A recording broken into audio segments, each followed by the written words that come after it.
Зголемувањето на јулските пензии за 1,2% односно за 120 или за 180 денари за пензионерите е срамно и понижувачки.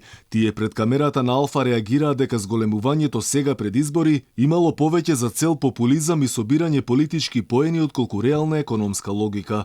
Во услови кога се поскапува, реагира дека е потребно позначително зголемување, а не вакво какво што велат замајување на јавноста. Катастрофа. Катастрофа. Само тоа ќе кажам. Тоа е срамота. И што е тоа мизерија срамота така?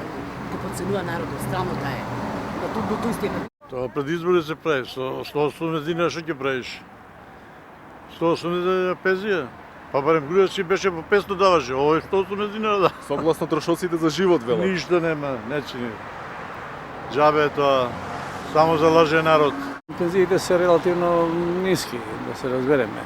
Власта објаснува дека корекцијата на пензијата е како резултат на усогласување во пораст на трошоците за живот, кои во првото полугодие од годинава во однос на второто полугодие лани изнесувало 1,2%. Но дилемата е колку статистиката реално ги осликува движењата на цените. Можеби основните продукти како лебот, млекото, маслото, шеќерот се поскапени минимално, но генерално цените на сите производи вртоглаво растат. Па све се поскапува, секој ден сум на пазар, по маркети, по пазари, по све се поскапува, тоа е смешно што го прават, не прават као да живееме негде као, не знам, страшна работа.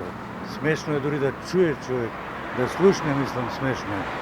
Смешно е што го кажуваат, порно да не го кажуваат, така нека дадат или тој процент колку е тамо, да го стават тамо, да не кажуваат на народот. Иако е за утеха, пензискиот фонд е во стабилна состојба, а пензиите ќе се исплаќаат редовно и навремено. Така барем тврди директорката на ПИОМ Билјана Јовановска. Според неја немало никаков проблем во врска со одржливоста на буџетот на фондот за пензиско и инвалидско осигурување. Сепак, она што боде очи е што од година в година расте дупката која се полни со дотации од државниот буџет. Пензионерите може да бидат сосема спокојни.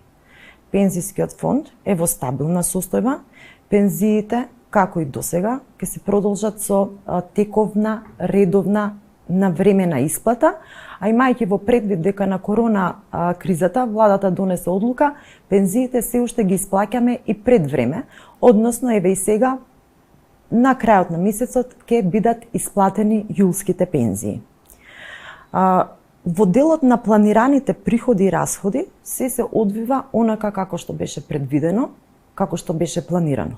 А што ќе значи зголемувањето на пензиите за невозрастните граѓани? Реално многу малку, посебно за оние кои земаат минимална пензија од 9 до 12.000 денари. Таа ја добиваат дури 94.510 пензионери. Најголем дел од нив или близу 204.000 добиваат меѓу 12 и 14.000 денари, а просечната пензија во јуни изнесувала 15.700 денари. Инаку најниски се земјоделските пензии со просек од околу 8.000 денари, додека пак највисоки се воените пензии со просек од близу 23.000 денари. Инаку во Македонија има 325.081 пензионер.